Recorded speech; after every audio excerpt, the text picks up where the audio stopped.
사람은 누군가에게 소망을 품게 할 수 있지만 그 소망의 기대를 완전하게 충족해 주지는 충족해 줄 만한 능력이 있지는 않습니다. 저는 이것을 대단히 어릴 때부터 깨닫게 되었는데요. 마트에 가서 사고 싶은 장난감이 있을 때 엄마 이거 사줘 라고 말하면 저희 어머니는 다음에 라고 말합니다. 저는 이제 기대합니다. 다음에 이제 마트를 가면 실제로 사주겠구나. 그리고 그 다음이 다다랐습니다. 기대하는 마음으로 함께 마트에 가서 엄마 이거 사줘 라고 말하면 어떤 대답이 돌아올까요? 다음에입니다. 네, 저는 이 어린 나이에 정말 이 마음에 정말 형용할 수 없는 상실감을 경험했던 적이 있습니다. 그런데 이것은 좀 극적인 예로 들었지만 우리 성도님들 가운데에도 또 사람에 의해서 또 기대를 품으셨지만 그 기대에 부응하지 못하고 그렇게 실망할 때가 있지는 않으셨습니까? 그런데 사람에 의해서 우리가 실망을 계속해서 하다 보면 사람이 참 폐쇄적이 될 수밖에 없습니다. 더 이상 타인을 신뢰하지 않고 또 매사에 계속해서 부정적이 되며 또한 비난성이 커지는 삶을 살아갈 수밖에 없다라는 것이죠. 이런 분들은 더 이상 앞으로의 그 미래에 소망을 품지 않고 살아가게 되는 위협이 있습니다.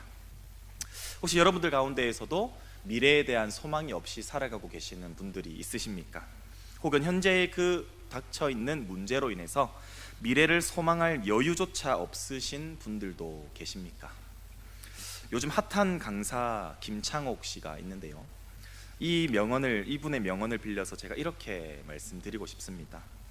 해가 안 보인다고 해가 없다고 생각하는 것만큼 어리석은 일도 없다. 해를 보기 위해선 햇빛이 비치는 곳으로 가야 한다. 이것을 바꾸어서 소망이 안 보인다고 해서 소망이 없다고 생각하는 것만큼 어리석은 일이 없다. 소망을 보기 위해선 그리스도께로 나아가야 한다. 네, 멋지지 않습니까?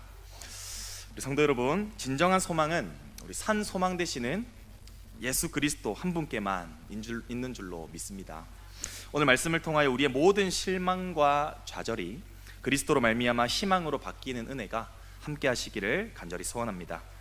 오늘 본문의 첫 서두에서 베드로는 가장 먼저 하나님을 찬송함으로써 시작하고 있음을 볼 수가 있습니다. 3절에 보시면 우리 주 예수 그리스도의 아버지 하나님을 찬송하리로다 라고 이렇게 시작을 하고 있는 것을 볼 수가 있죠. 베드로는 하나님을 찬송할 만한 궁극적인 단 한 가지의 이유에 대해서 우리에게 알려주고 있는데요, 그것은 바로 우리에게 산 소망을 주셨기 때문이다 라고 말을 하고 있습니다. 여기서 베드로가 선포하는 소망은 그 불확실성이나 희망적인 그러한 고문이 아니라 바로 사실과 약속에 근거한 미래의 축복에 대한 확신에 찬 기대, 곧 살아있는 소망을 의미하고 있는 것이죠. 그 산 소망이 과연 무엇일까요? 바로 예수 그리스도이십니다. 왜 그리스도께서 성도들에게 산 소망이 되는지 우리 두 가지를 좀 짧게 나누어 보면서 은혜를 나누고자 합니다. 첫 번째는 그리스도로 말미암아 우리가 거듭나게 되었기 때문입니다. 3절의 하이라이트 우리 부분만 같이 읽어보도록 하겠습니다. 그의 많으신 긍휼대로 예수 그리스도를 죽은 자 가운데서 부활하게 하심으로 말미암아 우리를 거듭나게 하사. 여기서 말하고 있는 거듭남이라는 것은 우리도 알다시피 문자적인 의미로는 다시 태어나다라는 뜻을 의미합니다. 어떻게 한번 태어난 사람이 다시 태어날 수가 있을까요? 베드로는 이 거듭남의 특징에 대해서 구체적으로 두 가지의 특징을 우리에게 알려주고 있는데요, 첫 번째는 우리의 노력으로는 거듭날 수 없다라는 것입니다. 조금 전에 3절에서 읽었지만 이 거듭남은 그의 많은 긍휼대로 이루어졌다라고 말을 하고 있습니다. 곧 하나님께서 우리를 향한 긍휼하심을 먼저 보여주셨기 때문에 우리가 거듭남을 입을 수 있었다라는 것을 우리가 전제해야만 한다라는 것이죠. 이 말은 성도들로 하여금 아주 중요한 자세를 가지게 만들어 줍니다. 제가 예를 한번 들어보도록 하겠습니다. 혹시 우리 성도님들 가운데에서 부모님을 선택해서 태어나신 분이 계십니까? 네, 우리 아버지는 키가 한 185 이상에 연봉 1억이 넘어야 되고 얼굴은 장동건과 같이 잘생겨야 된다, 혹은 어머니는 진선미를 다 갖추고 있는 아름다운 완벽한 아름다움을 소유하고 있는 분을 나의 부모님으로 삼아서 내가 태어나겠다, 이렇게 태어나신 분이 있으십니까? 상상은 해본 적이 있습니다. 저도 상상은 해본 적이 있지만 사실상 태어나 보니 지금의 상황에서 태어나게 되었죠. 이처럼 모든 사람들은 자신의 태어남에 대한 그 공로를 결코 스스로 가질 수가 없다라는 사실입니다. 오히려 나를 낳아주시고 나에게 생명을 주신 그 부모님께 감사하면서 살아가야만 하는 것이 바로 자식의 도리라는 사실이죠. 거듭남, 곧 다시 태어나는 것도 마찬가지인 원리입니다. 우리 모두는 원죄를 가지고 태어났는데요, 그 죄로 인해서 생각하고 계획하는 것이 모두 악한 우리로서는 결코 영생을 얻을 만한 자격이 없었다라는 사실입니다. 오히려 이 죄로 인해서 하나님 나라와는 무관한 지옥을 향해 달려가고 있는 삶을 살아가는 것이 바로 우리의 모습이었다라는 것이죠. 그러나 백성들을 향한 하나님의 그 긍휼하심으로 말미암아 그들을 구원하시고자 하나님께서 결단하신 것입니다. 이는 결코 우리의 공로나 선택으로 가능하게 된 것이 아님을 명확하게 우리에게 말해주는 부분이 되는 것이죠. 그렇다면 하나님의 긍휼하심은 구체적으로 우리를 거듭나게 하시기 위해서 어떻게 구체화되었을까요? 여기서 두 번째는 바로 그리스도를 부활하게 하심으로 우리를 거듭나게 하셨다라는 것입니다. 하나님의 긍휼하심은 죄가 없으신 독생자 예수 그리스도를 죄가 가득한 이 세상을 향해 내어주시는 것이었습니다. 심지어 사람들의 죄를 대신 지게 하시고 십자가에 달려 죽게 하심으로써 죄의 모든 대가를 치르게 하셨던 것입니다. 그러나 예수님의 죽음은 끝이 아닙니다. 죄의 권세였던 죽음을 이겨내시고 완전한 몸을 입어 부활하게 하신 것이었죠. 죄의 권세였던 죽음을 이겨내시고 부활하는 이것은 바로 그리스도를 믿는 성도들에게 참으로 유익이 되는 사실인데요, 로마서 8장 11절 말씀 같이 한번 읽어보도록 하겠습니다. 예수를 죽은 자 가운데서 살리신 이의 영이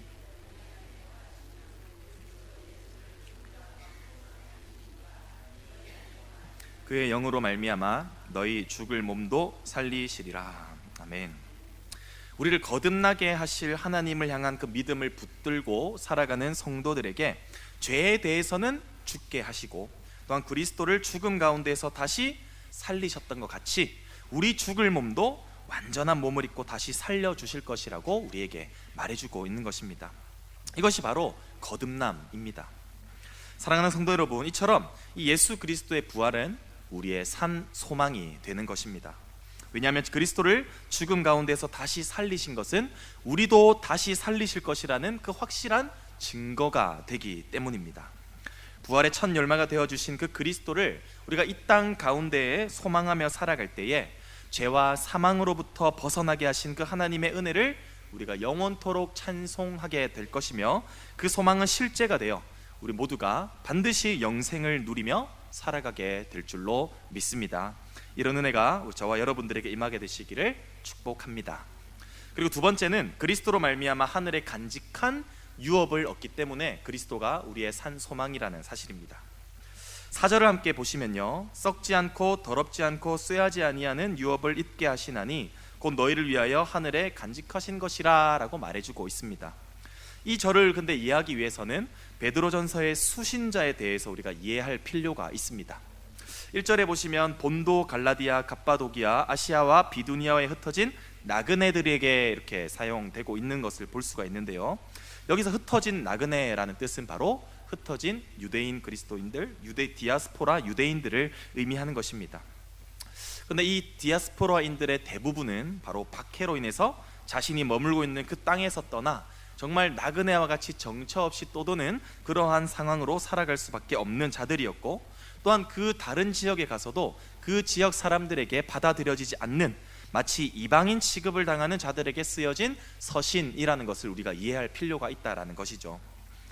그런데 특히나 그 당시에 이 재산의 상속은 땅에 귀속되어지는 것이 일반적이었습니다. 곧 그들이 머물고 있는 땅이 있어야만 그들에게 자신의 재산을 정상적으로 상속을 받을 수가 있었다라는 점인데요, 그러나 자신들이 머무는 곳으로부터 박해를 받아 떠나게 된 이 상황 가운데에서 그들이 받을 재산이나 상속권은 자연스럽게 박탈되게 되었고요, 그렇게 물려받을 상속권도 없이 언제 끝날지도 모르는 이 나그네와 같은 인생을 살아가야만 하는 이 디아스포라 성도들의 마음이 얼마나 낙심이 되었겠습니까?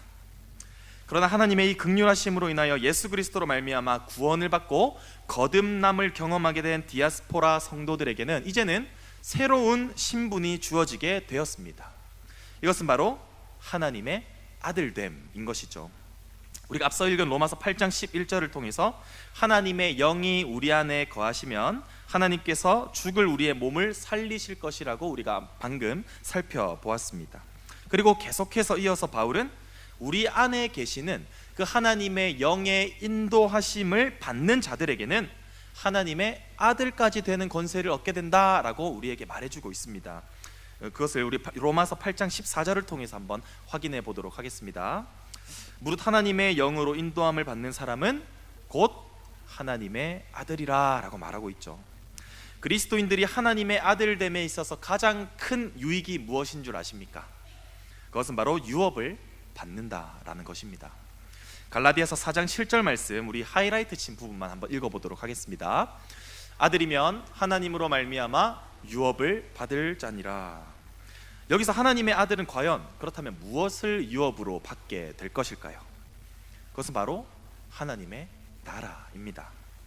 하나님께서 다스리시는 하나님의 나라의 특징은 요한복음 21장 14절에 기록되어 있는 대로 다시는 사망이 없고 애통하는 것이나 곡하는 것이나 아픈 것이 있지 아니하는 완전한 나라가 바로 하나님의 나라라고 성경에서 분명하게 말해주고 있습니다. 이런 하나님의 나라가 단지 하나님의 긍휼하심으로 우리를 거듭나게 하신 성도들에게 모두에게 유업으로 주어지게 된다라는 사실이죠. 이런 유업은 본문에 의하면 썩지도 않고 더럽지도 않고 쇠하지도 않는다라고 말해주고 있습니다. 이것은 이 세상의 것과는 완전한 대조를 이루는 유업인데요, 성경에서 이스라엘의 역사를 우리가 살펴보아도 우리는 이것을 쉽게 이해할 수가 있습니다. 하나님께서 약속의 땅으로 주신 가나안 땅은 무수히 많은 침략군들에 의해서 약탈당하고 파괴되었습니다. 뿐만 아니라 포로기 때는 아예 그 땅을 빼앗겨 버리는 그런 상황을 맞이하기도 하였고요, 나중에는 그 땅이 로마에 의해서 압제가 당하기도 하였습니다. 이스라엘 백성들이 약속의 땅을 기업으로 받았다 할지라도 그 땅은 파괴되었고 그들의 죄로 인해서 그 땅은 더럽혀졌고 또한 빼앗겼다라는 것이죠. 이것이 무엇을 의미하겠습니까? 결국 이 세상의 모든 유업들은 무한한 것이 아니라 언제든지 우리의 손을 떠날 수 있는 유한한 것들이다라는 것을 우리에게 보여주는 사실입니다. 그러나 지상의 유업과는 반대로 하늘의 유업은 이와 비교할 수 없을 만큼 뛰어난 것임을 우리에게 말해주고 있습니다. 왜냐하면 우리에게 주시기 위하여 하나님께서 하늘에 직접 보관하고 계시기 때문입니다. 땅의 것은 좀과 동록이 헤하며 도둑질 당할 수도 있다고 예수님께서 직접 말씀하셨습니다. 그러나 하나님께서 보관하시는 하늘의 유업은 결코 썩지도 더럽혀지지도 쇠하지도 혹은 빼앗길 수도 없는 완전한 유업이라는 사실입니다. 여러분, 이것이 무엇을 의미할까요? 현재 그 당시의 디아스포라 유대인들이 땅을 빼앗겨서 나그네와 같이 거처가 없이 떠돌아다니고 있는 그 상황 속에서도 이 세상에서 상속받을 것이 전혀 없는 그 비참한 상황 가운데 놓여있다 할지라도, 아무에게도 인정받지 못하고 외롭게 살아가고 있는 그 낙심된 상황 속에서도 하나님의 나라는 반드시 하나님의 아들 된 성도들에게 유업으로 주어지게 될 것이라는 소망이 바로 이것이라는 것이죠. 그렇기 때문에 그들이 이 땅을 살아가면서 당시의 절망적인 상황을 맞이한다 할지라도 낙심하지 않고 이 세상의 것과는 결코 비교할 수 없는 그 하늘의 유업을 바라보는 그러한 산 소망을 품고 살아갈 것을 요구하고 있는 것입니다. 더 나아가 하나님께서는 그 유업을 반드시 우리에게 주시기 위해서 아주 적극적인 태도를 보여주신다고 말하고 있는데요, 그것은 바로 성도들을 보호하시겠다라고 말씀하시는 것입니다. 여러분, 5절을 보시면 우리 하이라이트 친 부분 한번 읽어보도록 하겠습니다. 우리 베드로전서 1장 5절입니다. 예비하신 구원을 얻기 위하여 믿음으로 말미암아 하나님의 능력으로 보호하심을 받았느니라.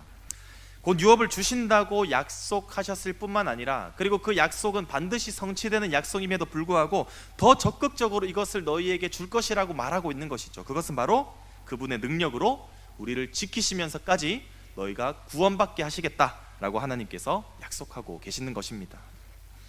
여러분, 성경에서 특히나 하나님의 능력으로 말미암아 백성들이 보호를 받고 구원을 얻게 된 사건을 기록한 성경을 아십니까?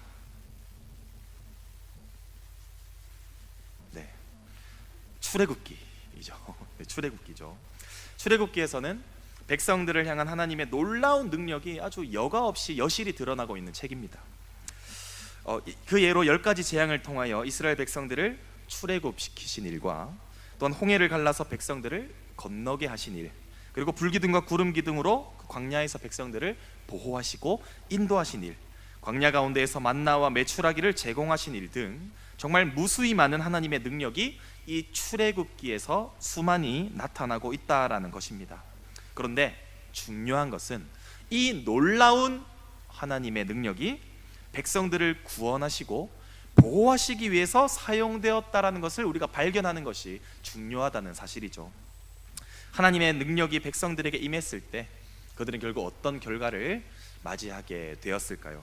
우리 신명기 29장 5절 말씀, 이 말씀이 나에게도 적용되길 바랍니다 라는 그 말씀으로 같이 한번 읽어보도록 하겠습니다. 주께서 40년 동안 너희를 광야에서 인도하셨거니와 너의 몸의 옷이 낡아지지 아니하였고 너의 발의 신이 헤어지지 아니하였으며. 아멘. 애굽에서 나와서 무려 40년 동안 광야 생활을 했던 이스라엘 백성들이었지만 놀랍게도 그들이 굶어 죽지도 아니하였을 뿐만 아니라 오히려 그들이 계속해서 번성해 나가는 축복을 주셨을 뿐만 아니라 그들이 신었던 옷과 신까지도 해지지 아니할 정도로 우리 백성들을 완전하게 보호하신 하나님의 능력을 우리가 볼 수 있다라는 점입니다. 베드로는 그런 하나님께서 지금도 택하여 자신의 아들로 삼아주신 우리 성도들에게 하나님의 나라를 유업으로 주시기까지 보호하실 것이라고 말씀하고 있는 것입니다. 사랑하는 성도 여러분, 비록 우리에게 이 땅에서의 풍성한 재산도 없고 상속받을 만한 그러한 유산도 없으며 사회적으로나 위치적으로나 지위적으로나 인정받을 만한 그러한 직위도 없을지라도 우리 모두를 예수 그리스도로 말미암아 하나님의 사랑하는 자녀로 삼아 주셨다는 것, 무엇을 기억하며 살아가는 것이 참 중요하다라는 것입니다. 뿐만 아니라 하나님의 자녀된 우리에게 이 땅의 것과는 비교할 수도 없는 유업을 주시기 위하여 직접 하늘에 보관하고 계시고 또한 지금도 모든 상황으로부터 우리를 보호하고 계신다는 사실을 우리가 믿는 것이 중요하다라는 사실입니다. 그렇기 때문에 우리는 반드시 하나님의 유업을 받게 될 줄로 믿습니다. 그럼 마지막으로 우리 산소망이 주어진 우리들은 어떤 삶의 자세로 살아가야 하는가? 우리 한 가지만 말씀드리자면 그것은 바로 고난 앞에서도 기뻐하는 삶을 살아야 한다라는 것입니다. 6절을 보시면 우리 하이라이트 친 부분을 한번 보시면 시험으로 말미암아 잠깐 근심하게 되지 않을 수 없으나 오히려 크게 기뻐하는도다 라고 말을 하고 있습니다. 이 말은 산소망을 가진 그리스도인들이라고 해서 그들에게 고난이 주어지지 않는다라고 말하는 것은 아닙니다. 누구나 고난을 당할 수가 있다라는 것이죠. 그런데 분명한 것은 우리가 당하는 고난은 앞으로 우리들에게 주어질 그 영원한 행복에 비하면 정말 일시적인 것이라는 것을 인정하는 것이 중요하다라는 것이죠. 그리고 마치 고난은 예방주사와도 같은 것인데요, 요즘 독감이 참 유행하고 있지 않습니까? 그래서 우리가 독감에 걸리지 않게 우리가 독감에 걸리면 참 많이 고통스럽다고 하는데 따라서 이 미리 감기를 우리가 예방하고 또 우리의 건강한 모습들을 유지하며 살아가기 위해서 우리는 병원에 가서 예방주사를 맞게 되죠. 물론 주사는 아픈 것입니다. 맞는 순간에는 따끔할 수 있죠. 그런데 그 잠시의 따끔함만 참으면 우리는 앞으로의 질병을 예방하고 건강하게 살아가도록 만들어주는 것이 바로 예방주사인 것이죠. 이와 같이 고난은 우리의 믿음을 오히려 더 강화시켜 줌으로써 정말 앞으로의 더 큰 시련을 이겨내게 만들고 또 우리 주님께서 다시 오실 그날까지 우리의 믿음을 지키며 살아갈 수 있는 유익이 있다라는 것을 마지막으로 베드로는 본문을 마무리하고 있습니다. 우리 사랑하는 성도 여러분, 우리가 고난을 맞이하면 그 순간 인생이 끝난 것과 같은 그런 슬픔과 좌절을, 낙심을 경험하게 될 것입니다. 그러나 분명한 것은 고난은 그 삶의 끝자락이 아니라 앞으로의 하나님과 영원한 행복을 누리기 위해 반드시 지나가게 되는 그 한 지점일 뿐임을 기억하시는 우리 성도님들이 되시기를 소원합니다. 이번 한 주도 우리에게 주어진 이 두 가지의 산 소망, 그리스도로 말미암아 우리가 거듭나게 되었다라는 사실과 또한 그리스도로 말미암아 하늘의 간직한 유업을 얻게 될 것이다 라는 그러한 산 소망을 우리가 기억하며 우리도 베드로와 같이 우리가 하나님을 찬송하는 그러한 귀한 삶을 살아가시는 우리 모든 성도님들이 되시기를 간절히 소원합니다. 기도하겠습니다. 참 좋으신 하나님 아버지, 주님의 은혜와 사랑을 감사합니다. 하나님 아버지, 우리는 구원받을 만한 어떠한 자격도 공로도 없는 자들이지만 하나님의 긍휼하심으로 인하여서 우리를 위하여 예수 그리스도를 이 땅에 보내어 주시고 우리를 구원하여 주신 주님, 너무나도 감사합니다. 하나님 아버지, 오직 그런 그리스도만이 우리의 산 소망이 되는 줄로 믿습니다. 하나님 아버지, 우리가 이 세상에서의 아무런 소망을 누릴 수 없다라고 생각할지라도 이미 우리에게 주어져 있는 이 두 가지의 산 소망, 곧 그리스도가 우리와 함께 계시다는 사실을 우리가 기억하며 그 순간 가운데에서도 우리가 하나님을 찬송하는 삶을 살아낼 수 있는 우리 모든 성도님들이 될 수 있도록 하나님께서 축복하여 주시옵소서. 주님께 감사드렸고 지금도 살아계시는 우리 구주 예수 그리스도의 이름으로 간절히 기도드립니다. 아멘.